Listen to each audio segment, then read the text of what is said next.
Shane, we already have a problem. Oh, what's the problem? Well, okay, so usually I have all my notes when I do this show because I sit Mm-hmm. and watch the movie and take notes. However, the Yeah. difference is that if you recall last time, I recounted the narrative of how I had a really good time watching your favorite. Is it your favorite Star Wars movie, Last Jedi, or is it Yeah. Well, I guess Empire Strikes Back, Rogue One, and Last Jedi, but yeah. the most recent one? Because I watched it before Rise of Skywalker came out, and Mm-hmm. I was making Christmas cookies at the time therein because it was almost Christmas and that was happening. And that was when I think I texted you right after and said I had a really great experience with it. Mm-hmm. And so I was like, you know what? Maybe I should do that while I'm watching Justice League. I did not make cookies, so I'm just gonna go over what I made, and then we can talk Well, about the movie. Oh yes, before we get into that, let's do a little intro just in case this is somebody's first episode getting into. But if it's your first time listening to our show 52 ever, this is a show where we watch Justice League once a week, every week for 52 weeks straight, so a whole year. And then each episode we discuss it, from different points of view, focusing on different subjects or trying a different way to watch the movie. which is what I did. And yeah, and my name's Shane, and I'm joined with.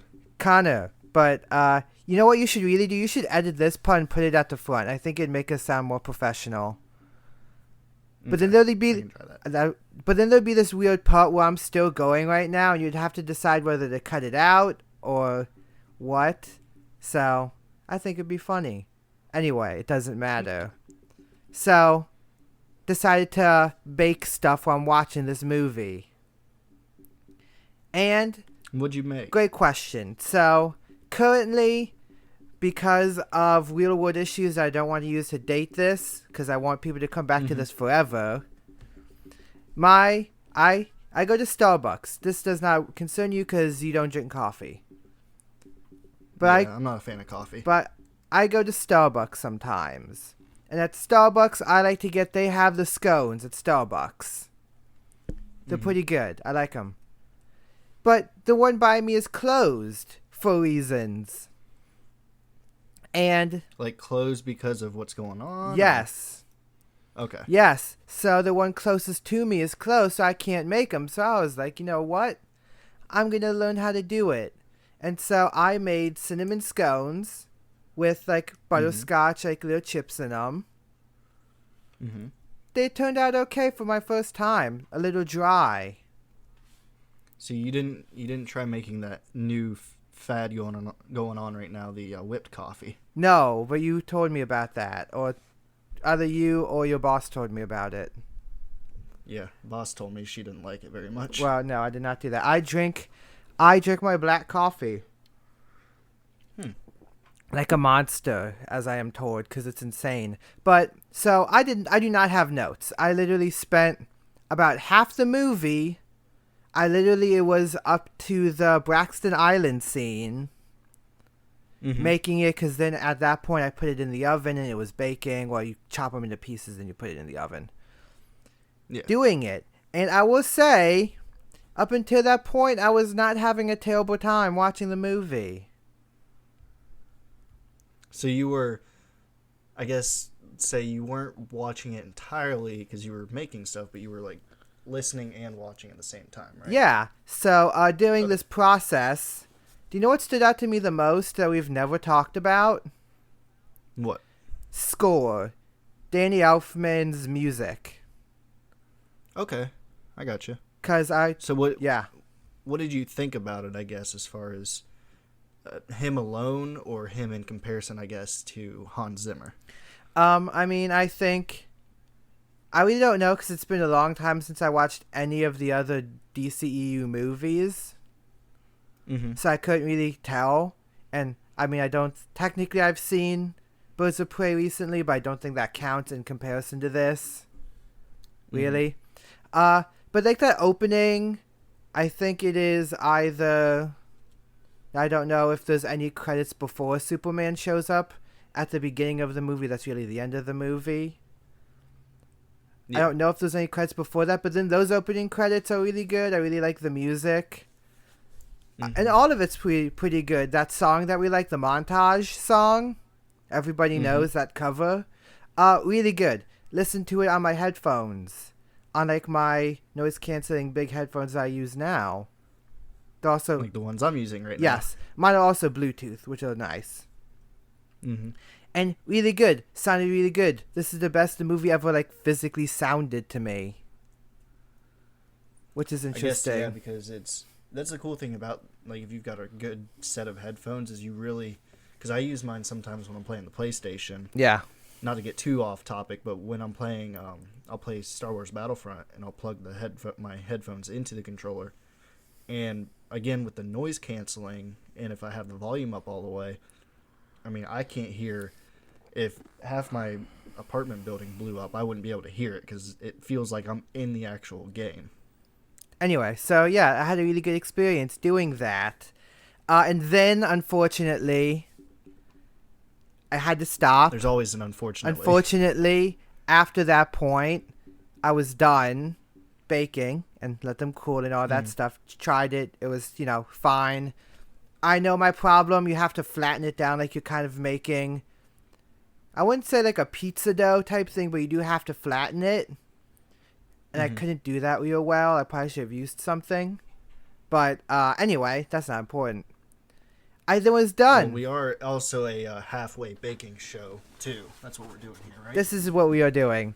But it's off topic. But then after that point, I was done. And I was bored. And I was just playing around with my iPad that I watched it on, and I sent you that image that apparently I can do picture-in-picture, which is weird.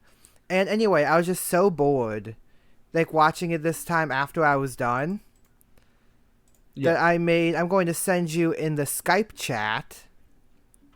Usually I send you the thumbnails after we do this, but I got so bored I made this. This literally took what I'm about to send you.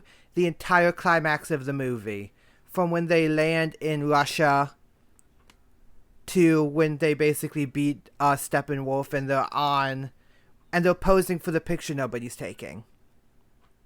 So, okay, yeah, go ahead and send me that because I'm excited to see what it is. Oh my god, okay, I think I sent it now. I think it's sent. How amazing is that? That's very clever. So, for anyone listening to us, you'll have already seen what the picture is, but it is. So you're gonna love it. Baked Man, because one, it's a weed joke, which is always funny. Weed is always funny. And I was baking, and I would really hope that we can get a joke about Batman being stoned in this movie, but I don't think we can. I mean, he's got to be on something through some of it, but I felt very proud of that when I made that. Yeah, I'm a fan of it. It's so good, and I even anyway, we're not getting into more of me being proud of my own stupid nonsense. Continue with your questions. I guess my question is, why do you think you were so, I guess, bored this time watching? I mean, of course, this is, week 4? Yeah, yes. So, week 4, is it because you were watching it on a smaller screen? Or maybe that you weren't, like, taking notes?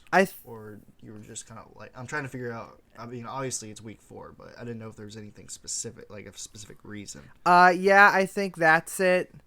'Cause I really think, like, usually I take notes and I'm doing some other stuff. Like, taking notes is sometimes I'll have the laundry run, so I'll do that. Like, do laundry while I'm doing this, not, like, folding it, but just, like, run out the room real quick and change it over. So I think it is, I was just afterwards just kind of sitting and watching this movie that I've watched now, like, 4 times in a row in the span of a month or 4 weeks.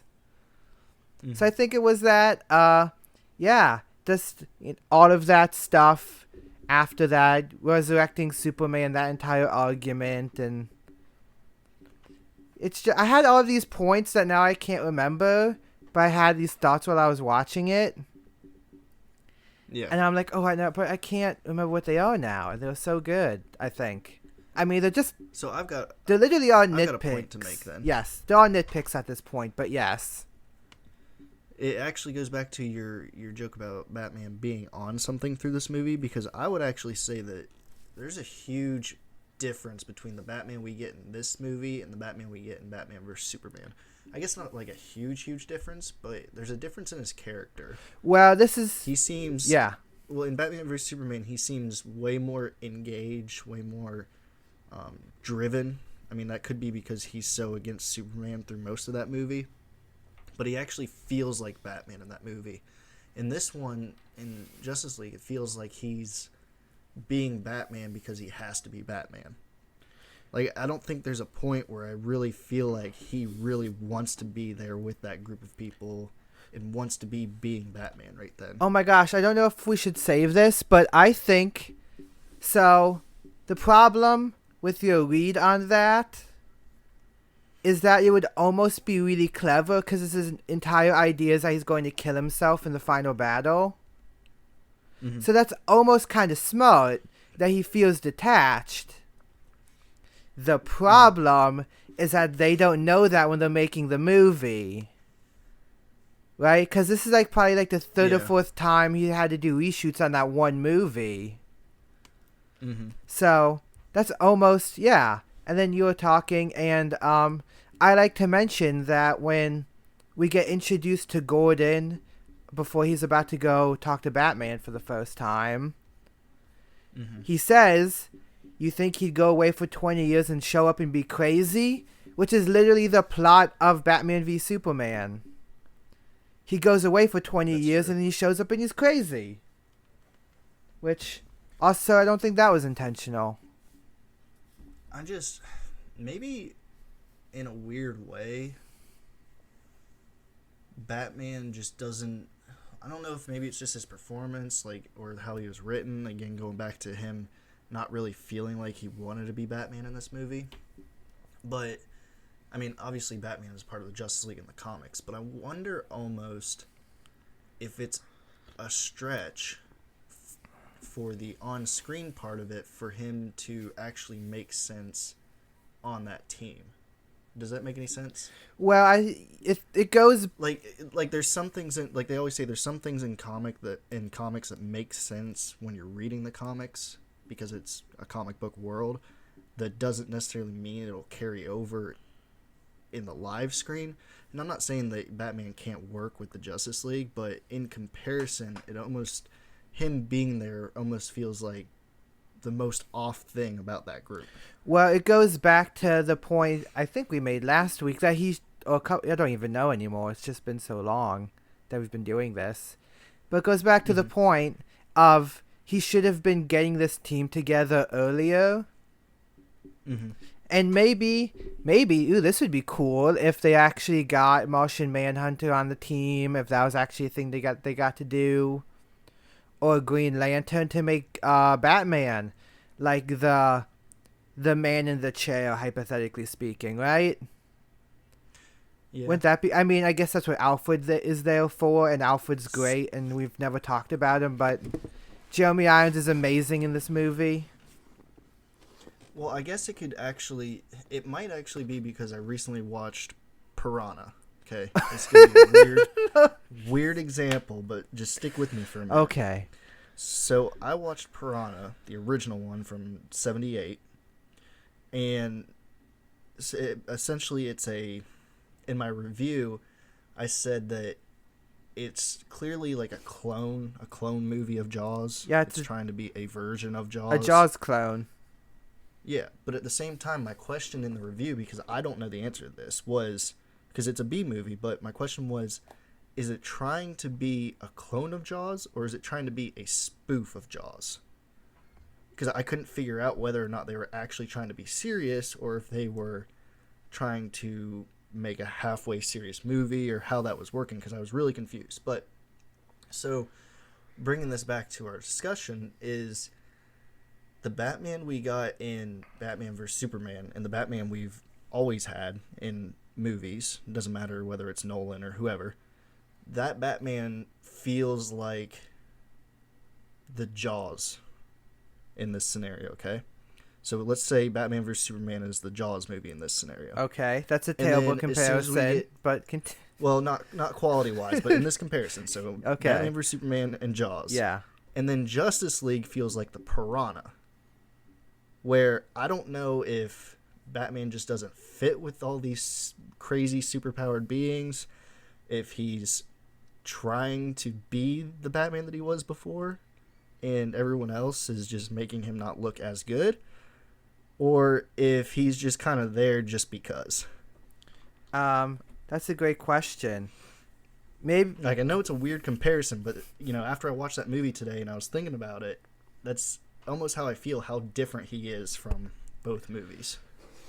And maybe, so the problem is that despite being, directed, quote unquote, by the same person, which is weird how they got that to work, because we know that that's not possible percentage-wise. But anyway, because they have to have, like, people who watch, like, the movie and read scripts to get who's credited.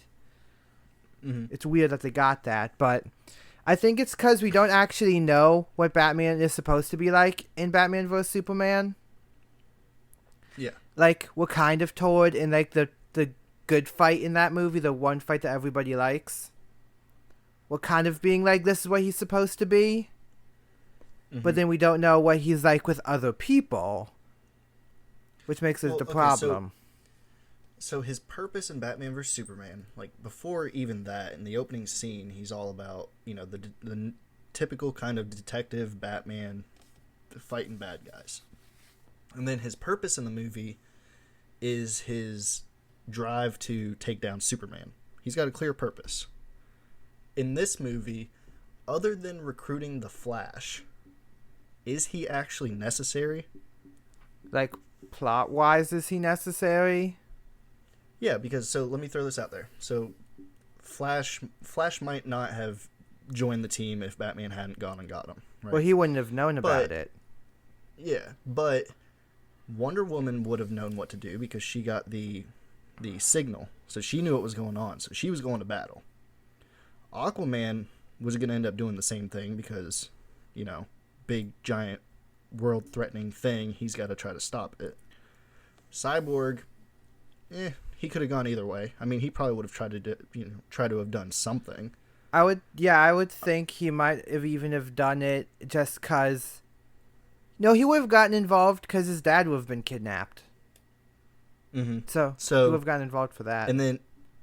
And so my point is, what is Batman's actual purpose in this movie? Like, I understand that he's trying to recruit, but he's not the one that recruits Cyborg. Wonder Woman was going to do it anyways. He couldn't get Aquaman to join, and the Superman thing was just a shot in the dark that shouldn't have worked. That shouldn't have worked for a lot of reasons, but we can get back to that. We'll put a pin in it. We'll put a pin in that because I want to go back to Superman going all Pet Cemetery. We'll put a pin in that. Well, I just think I can't get out of my head the comparison to Piranha, because in Batman vs Superman, he's all, he is 100% Batman. He's grim. He's not, anything other than what Batman is supposed to be. That's why I like that specific performance of Affleck as Batman in that movie. But in this movie, it feels like he is on something through the whole movie, and he's just there. Like, he's just walking around. Oh yeah, I'm gonna build something. I really, these flying creatures, I have no idea what they are. I'm just gonna blow them up. Try to find what they're looking for. Oh hey, Superman's alive. I'm just gonna go, face him. I know I'm probably gonna die if he decides that he wants to kill me, but whatever. Screw it. Well, no, Let's go see what he was doing. He has a plan for that though, so I don't think that. So. A plan that if Superman decided to kill him 2 seconds earlier, it wouldn't have worked until he was dead. Well, that's fair, but that's more you could always say about, like, any plan, really, that just works that way. But there's a line, so going back to maybe it's almost genius that he doesn't make sense, but I don't think they know that when they're making the movie, is that Bruce Wayne wants to die in the final battle, like, sacrifice himself. Presumably just to kill all of the parademons. I don't think that would end up working, but let's, for the sake of argument, said it would. His whole point, the line that he has with Alfred, is like he doesn't have to like understand the world to save it. So his motive is to also save the world, but he is of course, a guy in a suit. So again, it maybe almost makes sense that he wants to die. And it also could be the mixed, like the two directors that were on this movie, because you got someone in Joss Whedon who's very more lighthearted in his directing, and you got someone like Snyder who's very darker in his directing. To the point where and maybe this is what it is, what we got out of Batman vs Superman was what the DC is kind of claimed to be outside of recent movies, but more of that darker kind of serious tone. And then you've got a movie in Justice League where it goes so much back and forth between the dark realistic tone that it had before into the very very comic way that it ends up being towards the end of the movie. Like, I guess my example is it'd be like trying to go from Batman vs Superman to the Avengers tone is what Justice League is in a lot of ways. And I mean, I guess I can see where it would work, but I think it hurts it because it wasn't consistent with what we had seen before. And that's where the difference comes with Batman, is that he wasn't the same consistent character that we had seen in the movie prior to this. And then he becomes I don't want to say comical, because he's not making jokes the whole movie, but he becomes more of a comical version of himself in Justice League. Yeah, I don't know. That's a good point. He also, I guess, shouldn't be there, hypothetically speaking. Other than yeah, but and I don't want to compare it too much to the Avengers, because we're going to do a whole video on that. But it's like going into the Avengers. I mean, obviously they did it a different way by having 4 or 5 movies before the Avengers. Iron Man, Hulk, Thor. Yeah, 5. I think it was 5. Yeah, it's 5. But everything that they... Oh, this is a thought. This is a fun comparison I just realized. There was, in both movies, there's a main character who has survived a world war. And their movie was the last one before the team movie. That's true. Isn't that weird? And they both have a shield. Isn't that weird? Well, I guess, but my issue is that, and I'm not saying that what they did was wrong by doing Man of Steel, Batman vs Superman, then Justice League, where the Avengers did it a different way, but it's the consistency thing. You have to stay consistent with what you've given before for it to make, as much sense consistently. But with the Avengers, everything that they introduced in the Avengers were things that we were already exposed to in the movies prior. So when it did these giant aliens coming out of space, we didn't really blink twice about it, because we had just seen the Thor movie, where there's a bunch of space related things in that movie Where there are space humans. Yeah, and that's why that works so well, where in this case it feels like they were going from a certain direction, which of course that comes down to the directing change and them wanting to change the overall direction of the DCEU anyways.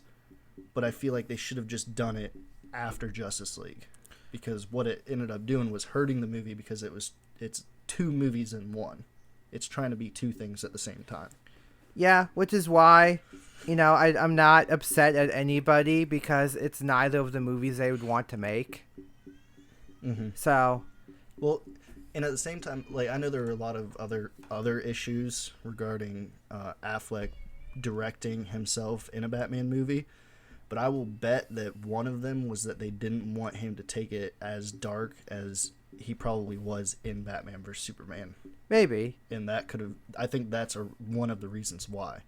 Because he probably would have... Because he directed The Town. Have you seen The Town? No, I've only seen Argo, I believe. Well, The Town is very much like a dark kind of heist movie. I felt like Batman would be more in that kind of vein. Like borderline R, but not R. But after the studio wanting to do a change in tone, I feel like they weren't going to be as lenient on letting him do that, which could have led to him not wanting to do it anymore. But I mean, I also think that the new Batman movie coming out is going to be that borderline kind of R movie anyways, so Well, maybe it was just a timing thing. yeah, we don't know, and that's a great point. So, if you didn't know, so Superman dies. We really need to watch Batman vs Superman. I've not watched it again since the theater, so it'd be weird for me to watch it again. One time before we watched this, just because I don't remember it real well. Yeah, I think I watched it a couple months ago. Yeah, because I said it's the monkey's paw of movies, and you were like, you like that. But, Yeah. so, we all make fun of the Pet Cemetery thing. So the point of the mother box, which I believe in comics there's only one mother box, but I could be wrong about that. That doesn't matter. Mm-hmm. Is that it, like, restarts his cells but his brain should be long dead. So really, he should be a zombie. But again, that's just assuming that he is not decayed in any way, or that's just a lot of assumptions that they get right. Well, and that goes back to my theory of what should have happened that I brought up in the last episode. Yeah. Because you're right in what you're saying. I mean, theoretically, he should be a zombie. But if their excuse is that, well, with him being all super on Earth and his regenerative cells, then why not just have him naturally regenerate? I don't know. And not even worry, not even go down the plot point of them trying to revive him. Because they need him in the movie, because he was scheduled to be in the movie. Well, I mean, not that he shouldn't be in the movie, but why go down the plot line of our main group trying to bring him back when they could have skipped that, gone to war with Steppenwolf, and then have Superman just show up, long beard, black suit, all that stuff, and then be more surprised, and all of us be more surprised because we didn't expect it coming, and then him being like, hey, it took a while, but I was able, my cells just regenerate because of my exposure to the Earth's sun. I mean, that makes sense to me. Because if he was able to regenerate so quick because he was in space and with that much exposure to the sun in Batman vs Superman, then it would make sense that it would take several months for him to regenerate, being buried in the ground on Earth. Yeah, do you know what though? I almost wish, because Man of Steel did lots of Jesus symbolism. Mm-hmm. I almost wish Justice League was 3 days later, so he is revived 3 days later. Just for it to be that nail on the head, he is Jesus. Do you get it? I don't think that's true. I don't think it's 3 days later, because that would be too ridiculous even for this movie. So, now that you brought up Man of Steel real quick, do you want to explain to everybody how much up until, I guess, Batman vs Superman, I disliked Man of Steel? You did not like Man of Steel, and I argued with you even though I really did not care about Man. Even though I'm a very, very big Superman fan, I don't really care about Man of Steel. It's fine, I guess. I don't care.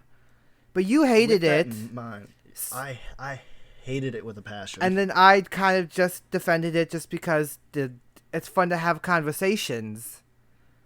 So I kind of picked that side, but I didn't honestly care. But now you like it, and I still don't care. Yeah, given the time passed, I don't know if it's because I think Justice League is just so bad, or that Batman vs Superman as a whole is lower than Justice League.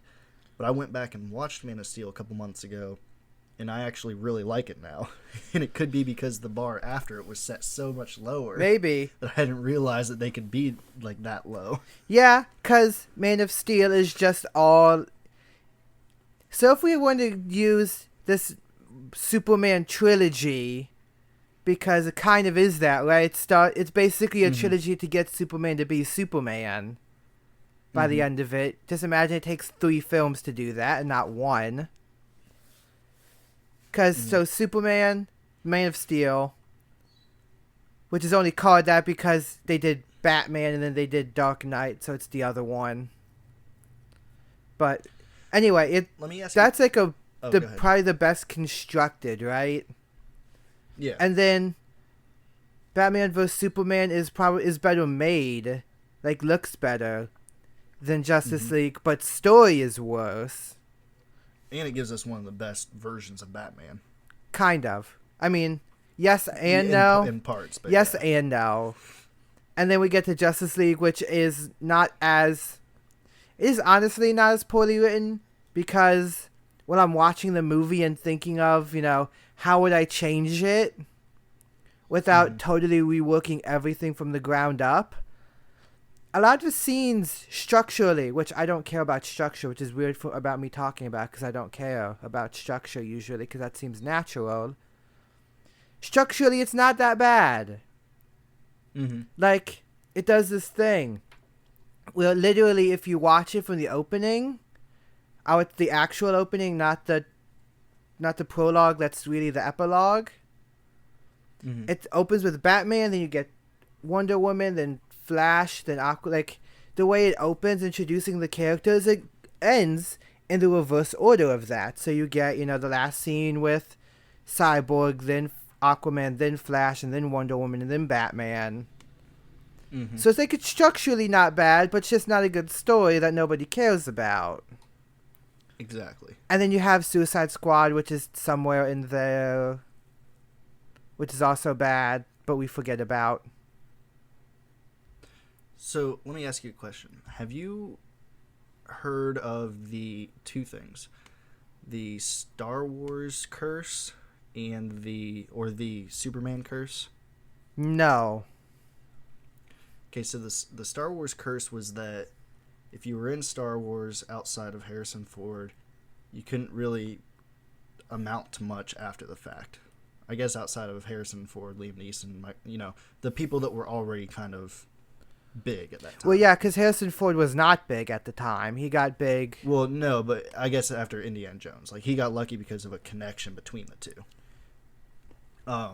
But like Samuel L. Jackson was big when he was in there, and Liam Neeson was big in there. But it was the curse that if you were in it, you were going to have trouble amounting to much. Mark Hamill's biggest thing after Star Wars was the Joker, which was animated. Well, yeah. Carrie Fisher's was nothing really. Being into drug. She is. Do you know what Carrie Fisher is in?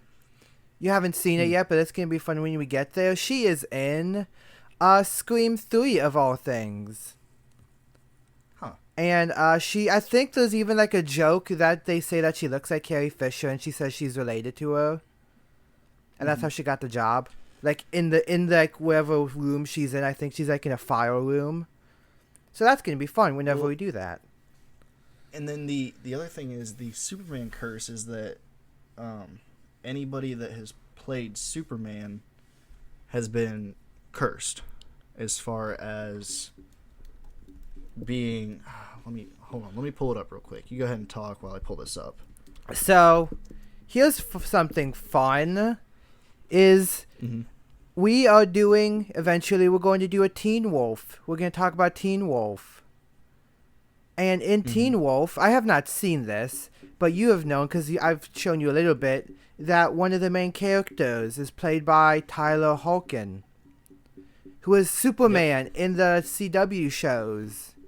And he's jobbed a lot in that. And apparently, and that's getting like a TV show with his Lois Lane, which I actually might watch. Even though, according to the CW, he's weaker than Supergirl. Okay. I have not watched Supergirl after season 1.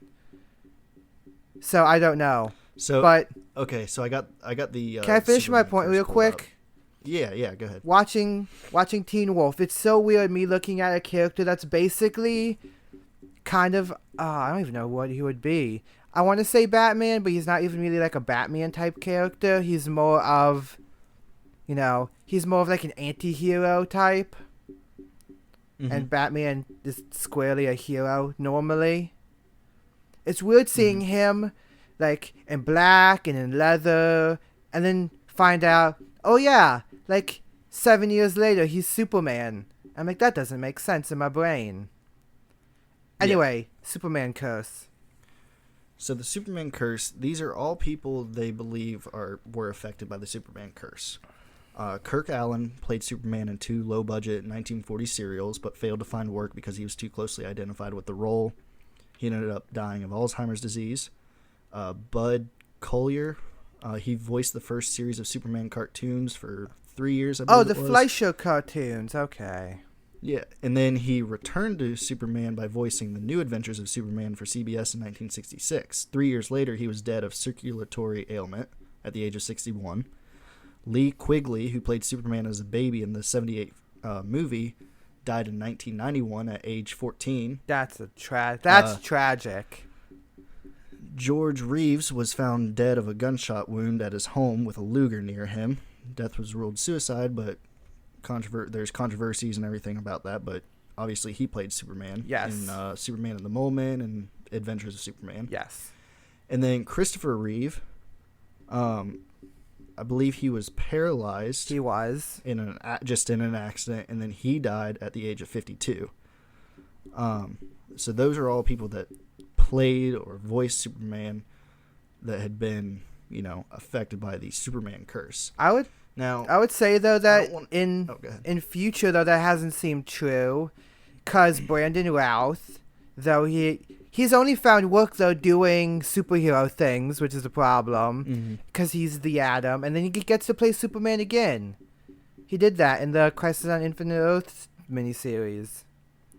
Well, so he hasn't been affected, and Henry Cavill hasn't been affected. But I'm wondering if there's some kind of, I don't know, live action DC curse for anybody involved with the Justice League movie. Well, now I know that there's some people that haven't been, but I'll get into it real quick. Henry Cavill, I think, was supposed to be Superman twice, if I'm not mistaken. I don't lost know. the role both times. That I don't know. He was also supposed to be James Bond, but lost it to Daniel Craig. That's a travesty. I would love to see that now. Which he still could. Well, he's young enough. He still could.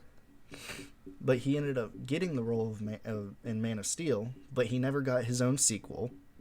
He ended up getting Batman vs. Superman and Justice League, which there were issues with both of those. And now there's no telling he'll even ever be in there. Not of his choice because he loves the role, but probably not anymore depending on the contract, because he's already got success doing many other things and potentially could be the next James Bond. Yeah, so let's just write him off of any future DC movies, because I would be surprised if he ends up coming back. Which he should, because you could we make fun of it a lot because it's not a good movie, but at the end, when Superman comes in and beats Steppenwolf up, even though he's overpowered, Superman is, you can tell he's having a great time. You can really tell he's loving what he's doing over there, and it's really sad if he doesn't. But I wish he did not die. I would just say this: I wish he didn't die in Mission Impossible, because I want him back to be a villain. Oh, I know. I would have loved if he could come back somehow. Anything's possible in those movies, though. Then the other one is Ben Affleck as Batman. Well, who I mean, you say what you will about him, but his Batman is one of the better Batman as far as costume, performance, and everything goes. But it wasn't him as Batman alone. It was the potential of him directing a Batman movie. And he's a big comic book guy. And he's a huge comic book guy. He also must have been very excited to play Batman. Yeah. But of course, we're definitely not going to be getting him again. No. So we'll just write him off. They should bring him back, though. That's one of those things which they can't do in any way because he's too tied with being Bruce Wayne. But man, if they could bring him back as as Thomas Wayne or something. Oh, that'd be kind of cool. That'd be cool. They can't do that, but that'd be really cool. No. I'd be happy with that. But then you got Ray Fisher, who has done nothing before this movie because he was off of Broadway. This was supposed to be his big break. Oh, poor guy. He was going to be getting a Cyborg movie this year. That was supposed to come out, by the way. It was supposed to be out. Yeah. Oh, poor guy. And now nothing. Oh. So he got kind of screwed on that. I mean. And then recently. Oh. You got. Oh. Yeah, the fun one, Ezra Miller, who I'm not going to get into it too much, but let's just say with the video that's going around of what he did, and given the fact that he still hasn't put out a statement yet regarding it, I would say that he's probably not going to play the Flash anymore, because what he did was not good. And I don't know a lot of people who even like his Flash anyway. So I don't think John Francis Daly is a director. He's actually plays the Shrink Sheets in Bones. Okay. I don't know if you. Oh yeah, I think I know who you're talking about. Yeah. He also played one. He also played one of the kids in Freaks and Geeks, which I have not seen, but yes, I know what you're referring to. But he was also the writer of Spider-Man: Homecoming. Yeah, yes, I know exactly. Yeah. Okay, exactly what you're talking about. He was supposed to direct the Flash movie. That would be weird. And which I was kind of okay with it, because his writing in Spider-Man: Homecoming was pretty good. But then there's been like 20 different directors on the Flash movie. So and there many. was a point where Ezra Miller actually wanted to write the script himself. Well, he wanted to go to Grant Morrison of all people. Yeah, which would be weird. And so Francis Daly ended up leaving, and I think it was a day or two after the video dropped, Francis Daly posted something on Twitter. All it said was creative differences. Ouch. Which, no, he didn't say towards anybody or nothing like that, but I'm pretty sure we can all put two and two together and figure out what he's saying. Ouch. So like I said, I would bet that we're not going to get another Ezra Miller Flash. No. Gal Gadot is safe. She and Aquaman are, oddly enough, the only two who are actually going to be able to do anything in the future. Mm-hmm. Well, we assume. Yeah, Aquaman. And I think they got saved by the directors. Yeah. I mean, yes. I'm very excited for Wonder Woman 1984. It looks great. Mm-hmm. Looks really good. I'm really excited for it. And then Aquaman 2. We know it's coming. But James Wan really cares about the story, so he's like really working on the story with whoever's writing it. We need to do a video or something on James Wan, because that guy is talented. He is very talented. I've only ever seen Aquaman, I know, and then I think probably one of the Saw movies he did. Because I think he did I'm pretty sure he did the first one. Yeah, I saw that one. And he also created the Insidious series, because I think he directed the first one. He did the first Conjuring. Actually, he did the first 1 and 2 Conjuring movies. And then he did Fast 7, which was the one that Paul Walker died during the production of it. Which, I mean, that's enough to put any kind of director in a position. But then he did Aquaman. So for a guy to go from low budget horror to giving, a Fast and Furious movie and then doing an Aquaman movie, I mean, he's really talented. Yes, that's great. So it's very interesting. Yeah, I guess it's a good thing that they're trying to reboot out of this anyway with Shazam. And, I guess Birds of Prey, though that's kind of cheating a little bit. So Birds of Prey is like a sequel to Suicide Squad, but then you've got a new Suicide Squad movie that that she's in, as far as I know. She is, but it's not gonna have Deadshot in it, and as far as I know, it's not gonna have Joker in it. But nobody is a fan of Jared Leto's Joker, so who knows if he's even gonna come back for his Joker appearance again? Yeah, unless he's under contract, I doubt they would even bring him back. Wouldn't it be the funniest thing if they did like a Justice League sequel? But it had Shazam, Wonder Woman, Aquaman, Cyborg, Robert Pattinson's Batman, and like just a Green Lantern. Like they all come together and nobody says a word about anything that happened before. That's probably what they're going to do. We're talking about the actual Justice League movie we have. We have gone way off the rails on this stuff. So I'm just going to say I did not make note of it because, again, I wasn't writing my notes. There's a lot of weird dialogue in this movie. So one example that really sticks out to me. So there's a news reporter that says the alien that stole her man, and then it cuts to the woman swearing about the aliens. Mm-hmm. And then Lois Lane pauses that. So she doesn't pause it. She mutes the TV, and then we start like midway through the conversation of, oh yeah, I should have told, like, oh yeah, it was fine. Martha Kent Ma Kent just kind of goes in, like she's halfway through a conversation, and that's like they were watching television and having the conversation, and then we had enough just to get that joke, so they could then mute it so they could continue the conversation. That was one that sticks out to me. The thing with Cyborg and his dad and saying who's the monster, that line doesn't make sense. It's like a movie with just people and just some lines that don't really fit all together. It's such a weirdly made movie. Also, I hate, this is not something I mentioned, but I'm going to mention it now. I hate Cyborg saying, I couldn't do that yesterday, when he flies. When he's levitating. That might not bother you or nobody cares, but I just hate his line reading of that. It sounds off, and I can't tell why. I give him a little bit of a pass because this is his first movie coming off of Broadway. So I wasn't expecting as, much from him. I mean, I knew he was going to be good, but it's a big transition going from stage to movie. And he's not even really acting because most of him is not even there. Well, yeah, he just has to act like a robot. Yeah. Anyway, so that was the thing that always bothers me. I did not notice. I might be the only person who didn't notice that Batman has a voice changer in his cowl. Which makes me interested to see how, because that's always the thing, right? Is how each Batman is going to do the voice. So with Christian Bale's, he was doing the gravelly kind of throat lozenge. Self-voice changing. Yeah. And Ben Affleck's made a lot of sense. So I wonder how Pattinson's going to have to do his. Anyway, I didn't notice that until I was listening on headphones that he has a voice changer.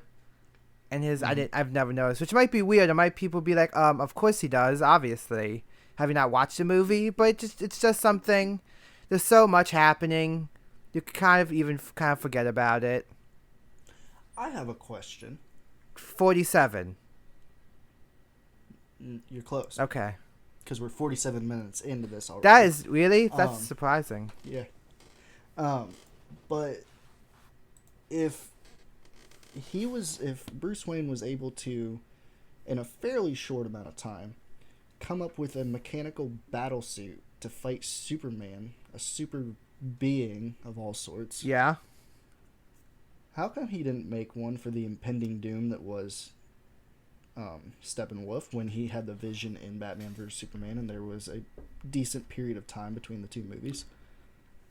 Because the point of Batman vs. Superman is that is not what Batman should be. So I agree, but I mean, realistically, if you're going to be Mr. I get the battlesuit ready to fight off an alien being that's super like Superman, I mean, ultimately, I guess it should come down, because he really doesn't add that much to the fight at all in any of the fights.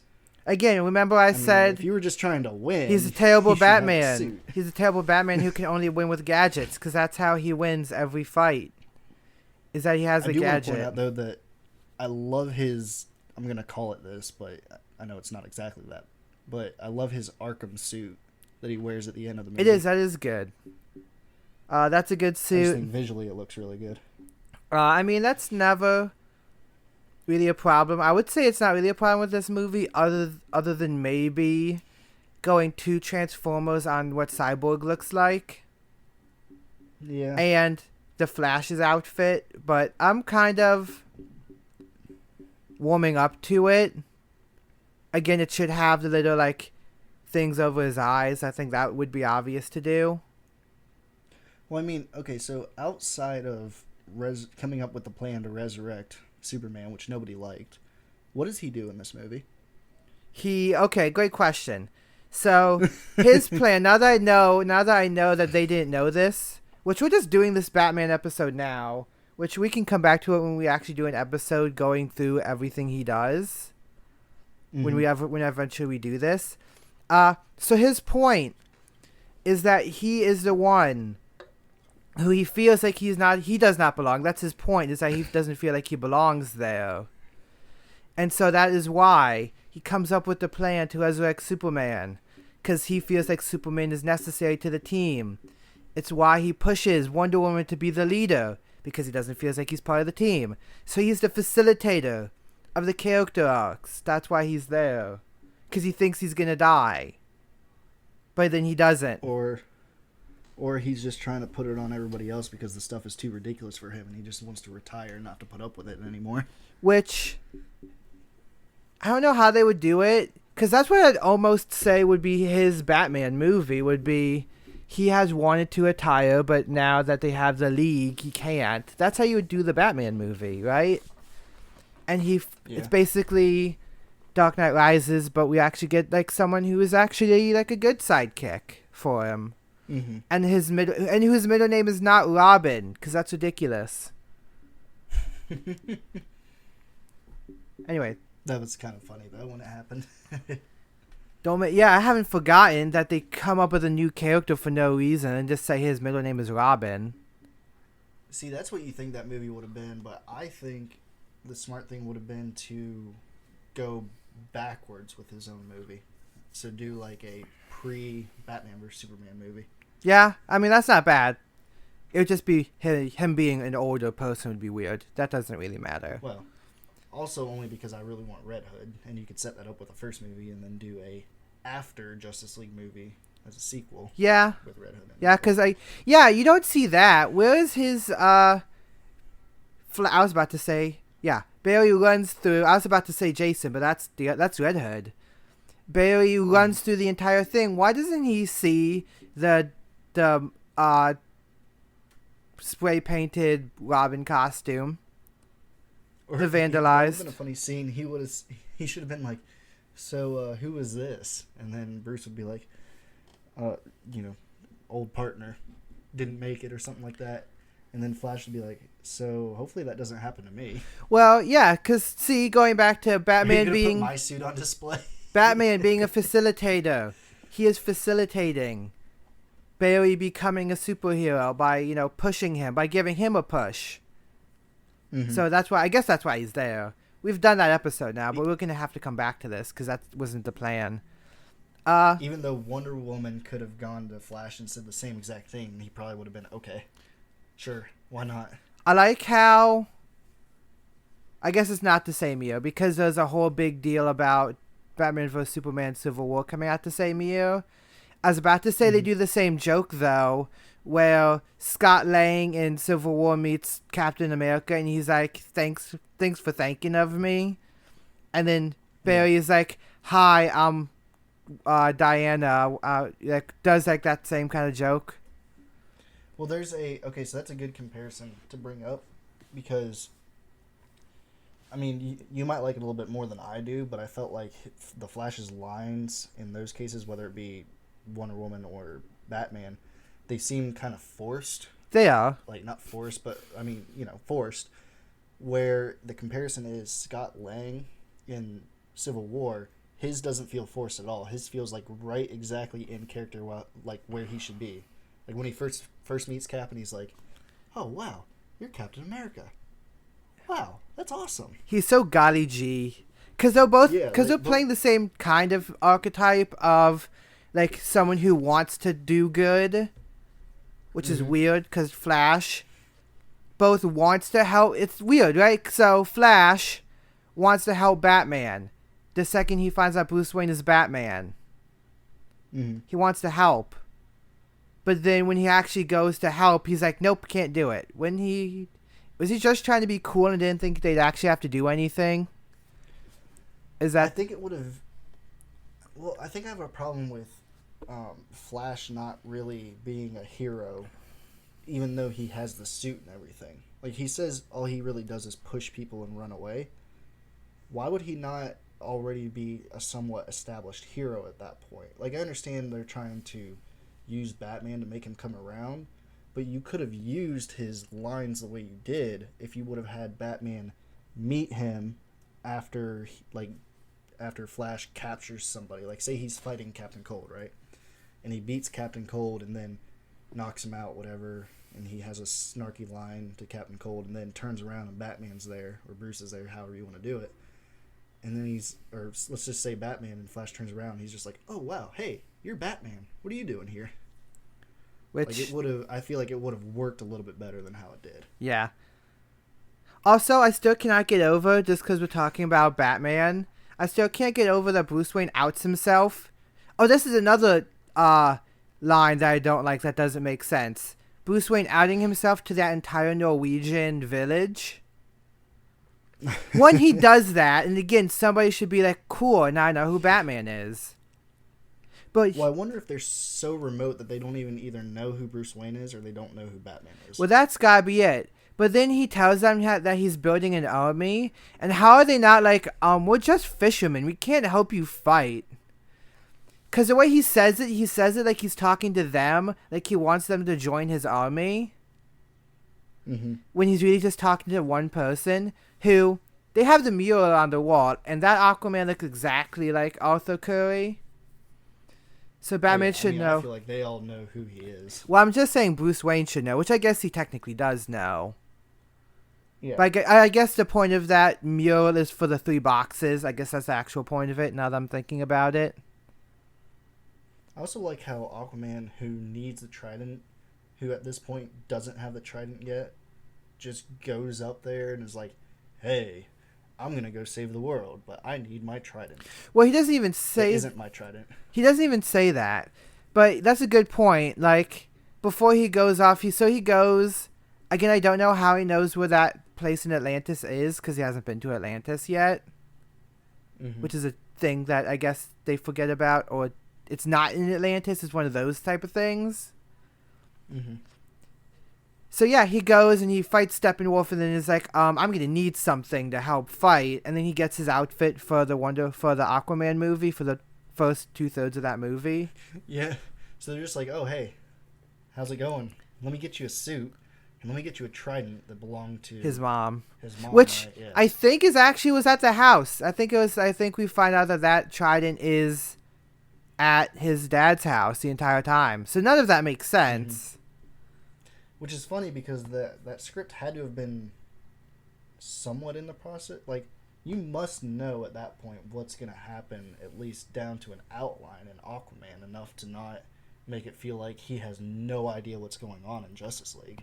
Because he's very much connected in Aquaman, and in Justice League, it seems like he doesn't know what anything is outside of just his own ocean. Well, no, it's the opposite, right? It's flipped. Because he knows what's going on in this movie. He knows about Atlantis. He knows about the war between the gods and Steppenwolf. He knows that. Because he says it's ancient history. So even if he doesn't know the specifics like Diana does, he at least knows about it. He knows of it. Yeah. So it's flipped. In the Aquaman movie, he doesn't know anything. But because of lines in Aquaman, we know that happens after this movie.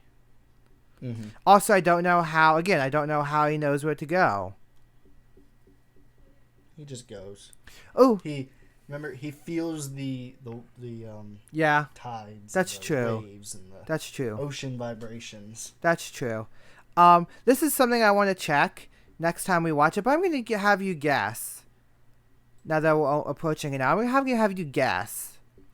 When Bruce Wayne goes to Barry the first time, and Barry says his skills, he says sign language and gorilla sign language.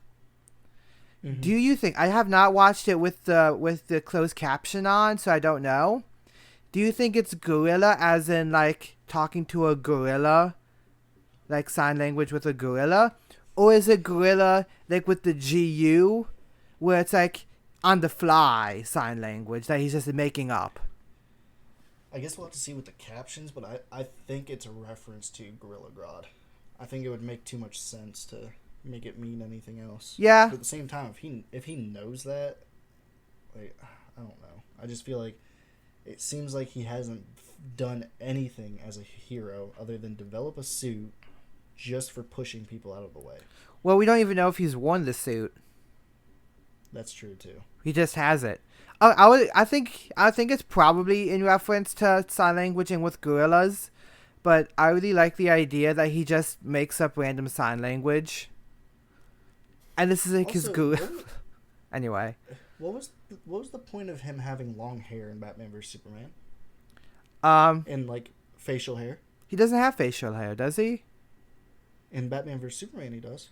Um, Like just a little bit, I'm pretty sure. because they didn't know what he would look like in this movie. So they, Well, it was. I guess it was the video footage that Bruce was looking at. yeah, He has like the ponytail. Yeah.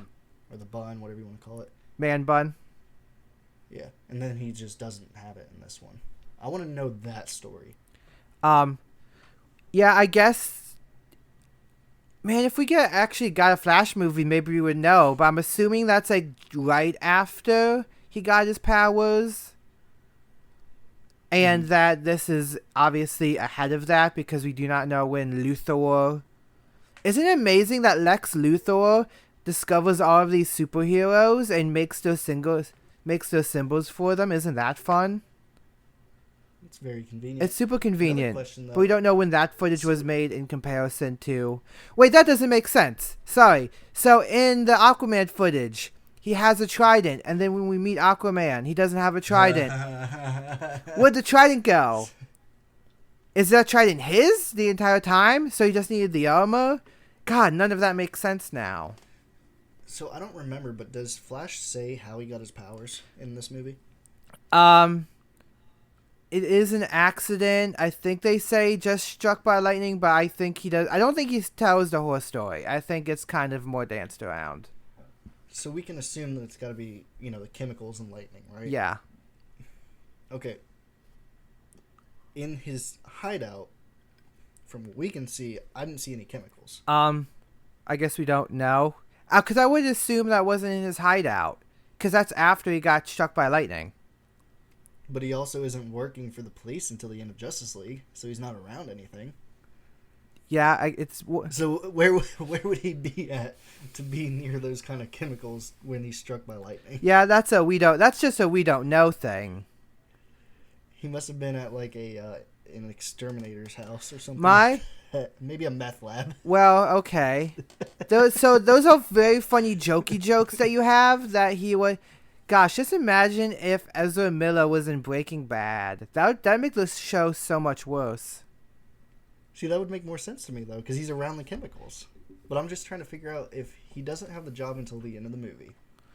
And he wouldn't have any reason, really, to have chemicals in his hideout. I mean, he's not doing... Like, the reason Flash has them is because he's forensics, right? Yeah, at least that's what it is in the show.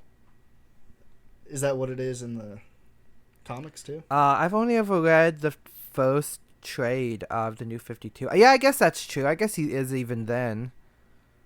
So why would it, I know we don't have an answer for it, but I'm just trying to figure out where he could be that he would be around chemicals and be struck by lightning.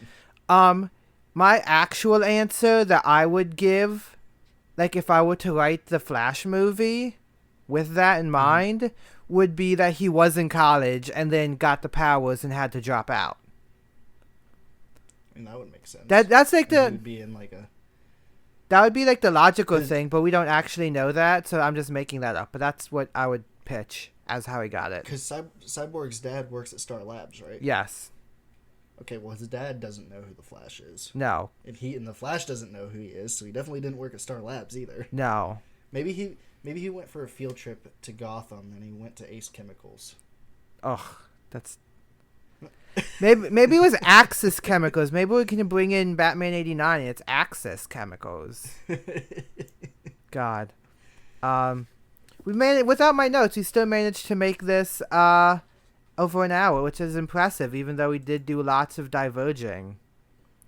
Well, I think it's alright. I mean, given 52 weeks, we're going to do a lot of diverging, I feel like. That's true, because this is... See, I wanted this. Well, we can keep this in. I wanted this to be more of our, weekly show where we just, catch up with each other.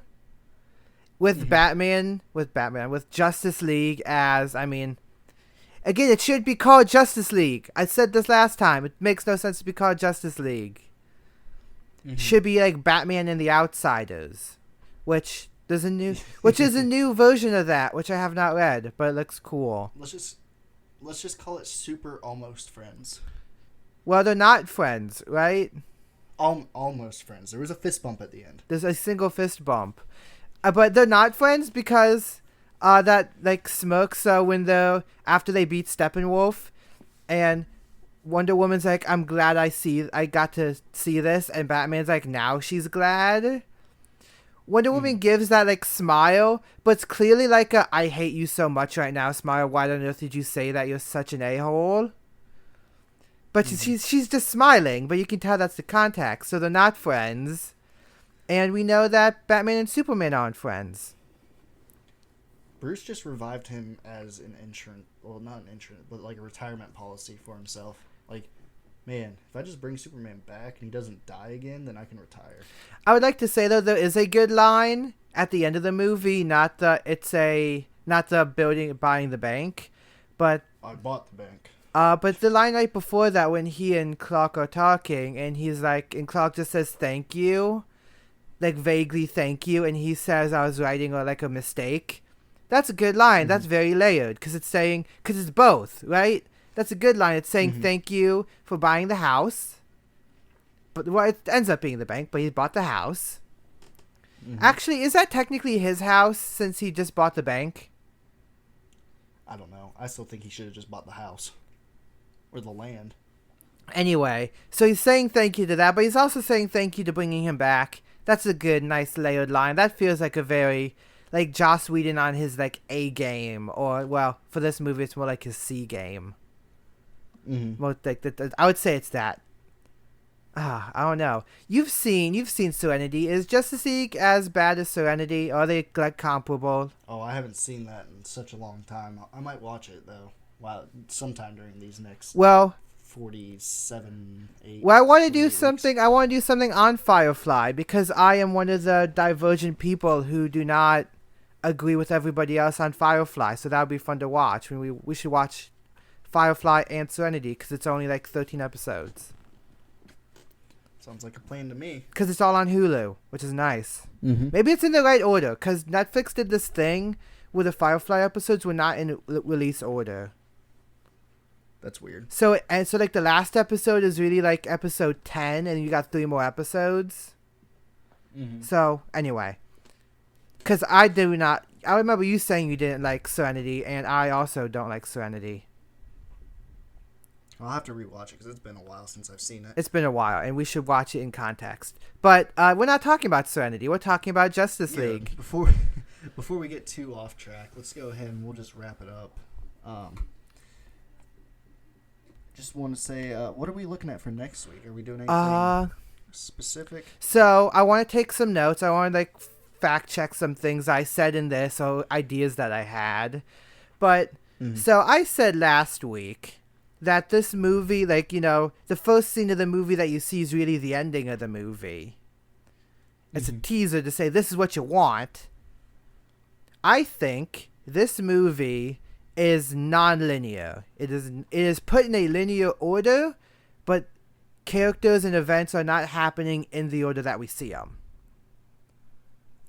So we can get into that, but like watching it this time, and I had the thought before, but I knew I was doing this so I couldn't take notes on it.